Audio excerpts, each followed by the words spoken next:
Hey, wait a minute. Is that a new sign? One of Disney World's most popular rides has changed. Test Track 3.0 is here. The reopening of the reimagined Test Track. Test Track has changed. It's an entirely new version. And new tips to enjoying this ride. The 4 tips you need without suffering a crazy wait. And have the best time possible. Plus, stay tuned for a comparison of the old ride with the new one. Let's go ride Test Track 3.0.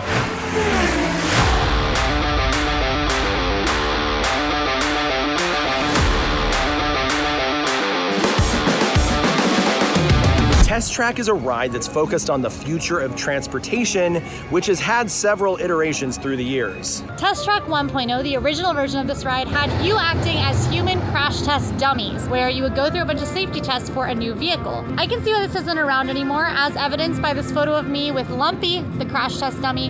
It didn't have the most kid-friendly theme, as they were very scary, not to me. Notice my two-handed grip on his thigh. And also, the final effect did have it seeming like you were crashing into a wall at high speeds, which could be pretty scary, so I understand why this one's not around anymore. This ride has always been popular as the fastest ride in Disney World, reaching speeds of 65 miles per hour. Yep, that's faster than Tron Light Cycle Run. Test Track 2.0 focused more on you designing your own car, which you would design in the pre-show, and then riding in a sim car, testing out your car design where you would get a score at the end. So a bit of a gamification.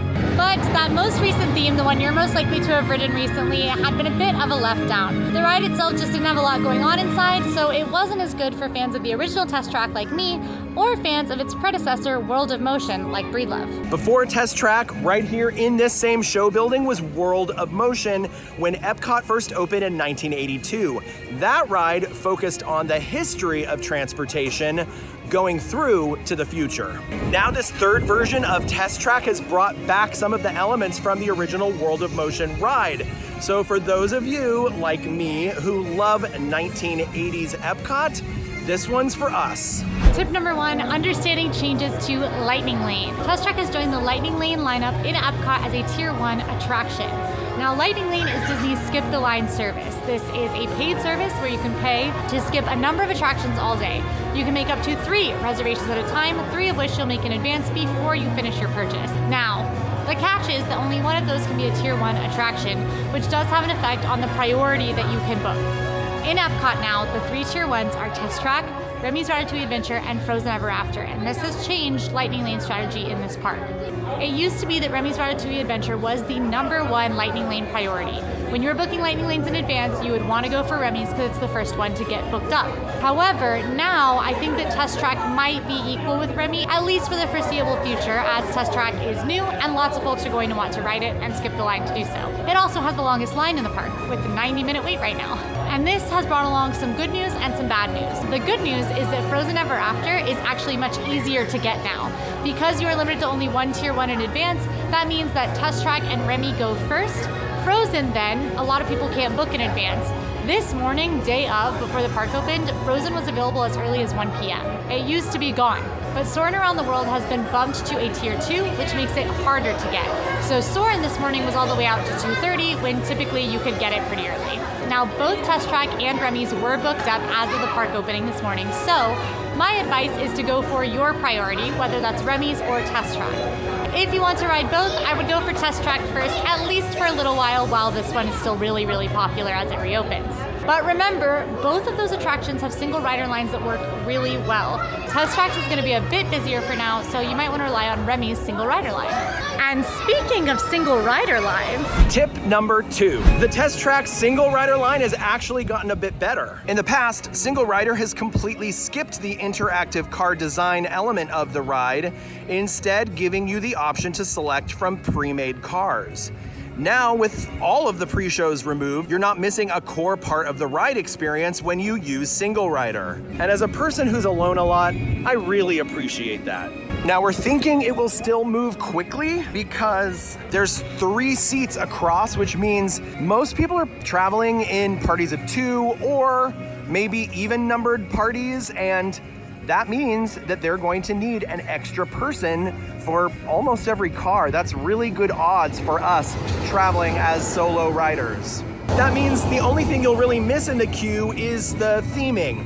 There are some really cool exhibits, and at some point, I hope you come with a group and it makes it worth it for you to stand in the standby queue altogether. But I don't think it's really that worth it. All right, let's go test single rider. This is the regular queue. This is where standby is going to be waiting. And here is the single rider queue over to the side, and it's stopped already kind of far back. Okay. And there's the standby queue. We can see them, they can see us. They have a lot longer to wait than we do. Oh my gosh, 17 minutes and we're queued up. This is great. Number 3, the pre-show is gone, but there is still some fun before you get to the front of the line. I don't know if you remember, but Test Track 1.0 did have a pre-show. It was a film that you watched with their crash test dummy characters that gave you all the safety information and explained to you the story of the ride, basically. With the pre-show gone, the line will likely move a bit more steadily. There's no more stopping for the pre-show room. You can just move straight to the load platform. This probably won't make waits any shorter. It will just change how the line moves. Instead of a big move forward and then a long stop, you'll just be moving sort of steadily the whole time. But while you're waiting in the first room of the queue, make sure to look up. An original feature of the original test track was that you could see the seatbelt check area of the attraction from the first room in the queue. That was taken out for Test Track 2.0, but they have brought it back. So if you look up, you'll be able to see riders already on the ride in their ride vehicle, ready and excited to take off on a journey and a little race at the end. We're doing it! We're back on Test Track. And look, they opened up these windows. Remember in 1.0 how you could see out the window into the queue at the beginning, right here at the seatbelt check? Well, you can look out of it again. They opened it back up. I'm so happy. This is a great way to help build anticipation for the ride, and you can even look down and sort of see the queue once you're on the ride. Tip 4, we have one more tip that is going to make your ride even more fun, and that's to keep an eye and an ear out for hidden Easter eggs. It's fun to be free, to be on the move, to go anywhere with ever a care to do all you've wanted to do. It's fun to be free. That was the original theme song for World of Motion. The original ride, as we said before, told the history of transportation from the caveman inventing the wheel through the future of cars and vehicles of all types. And that was the theme song, and it was iconic. And it has been gone for a long time, but now there's a moment in this ride where they say it's fun to be free, and a little orchestral moment of this song happens as you speed off in a cool action sequence. And another nod to 1980s EPCOT, when you enter the room that you drive through just before the doors open and you speed off outside, they mention Horizons as part of the narration. That was the ride over there that's now Mission Space that was my favorite ride and had a great theme song too. If you can dream it, then you can do it. Yes, you can. Yes, you can. And this is your official spoiler warning for the new ride. So jump ahead if you don't want to see it before you get to ride in person. Fasten, enter hands, arms, feet, and legs inside the vehicle.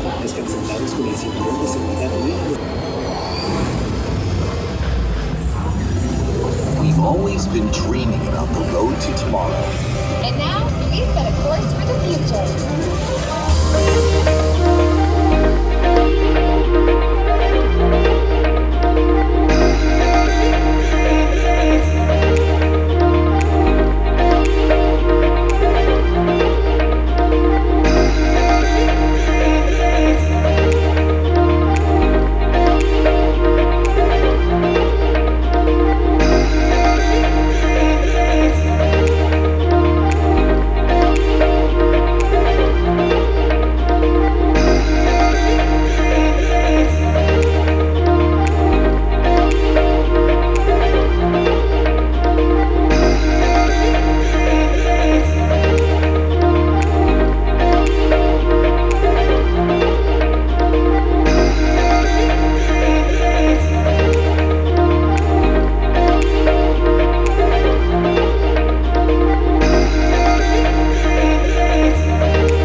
media preview, we got to speak to a PhotoPass cast member who told us there will actually be 2 on-ride photos, like at Space Mountain. It will be very fun to see what the other one looks like, because I've only seen the first. I haven't seen the enhanced version that has elements of the mural we just passed in the background. I can't wait to see it.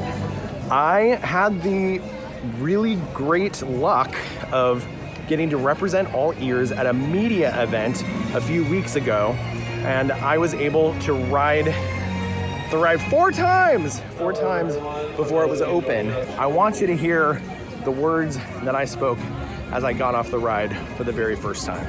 Wow! Test Track 3.0. Listen, it's not the biggest change in the world, but I think they made a lot of important changes, and I really love the way this ride turned out. This is how I feel after having ridden it now 5 times. I love this version of the ride. Is it better than the original? No. The first one was perfect because it was the synergy between a ride vehicle being designed for a brand new story, and the story dictated how the ride itself would be designed. They created ride vehicles specifically to be able to give guests the specific experience of becoming crash test dummies. Now, it's a more scenic experience. It doesn't feel as thrilling. Everything they brought in from World of Motion and also from Horizons, everything old EPCOT, I think was really well done. Everything's subtle.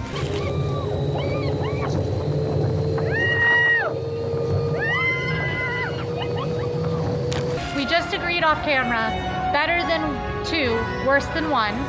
My biggest complaint with it is there's no story. It's kind of just a scenic drive, but at least there's stuff to look at, which 2 didn't have anything to look at. Amen. Nods to World of Motion, which you talked about. Love. And I think that there were a lot of moments for me. I was riding with a bunch of people who were also riding for the first time. Yes.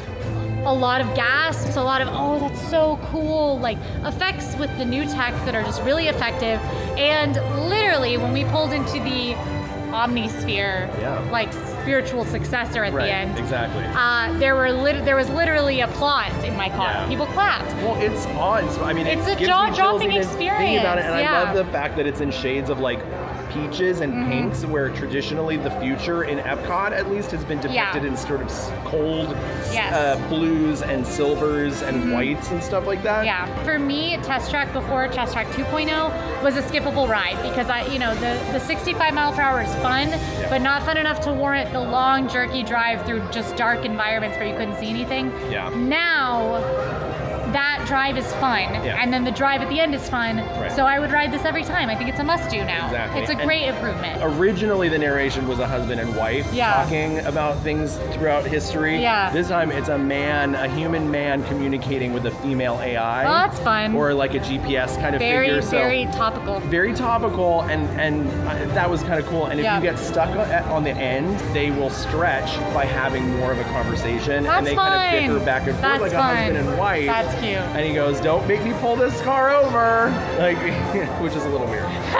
But she's AI. And so she's a it's like, GPS AI, exactly. yeah. Well, if you're still here, go ahead and like this video and drop this secret code in the comments so we know you made it all the way. And don't forget to subscribe. We upload tips, info, games, and more from Disney World and beyond all week. Why? Because we're serious about fun here. We'll see you guys next time. See you next time. Bye. Bye.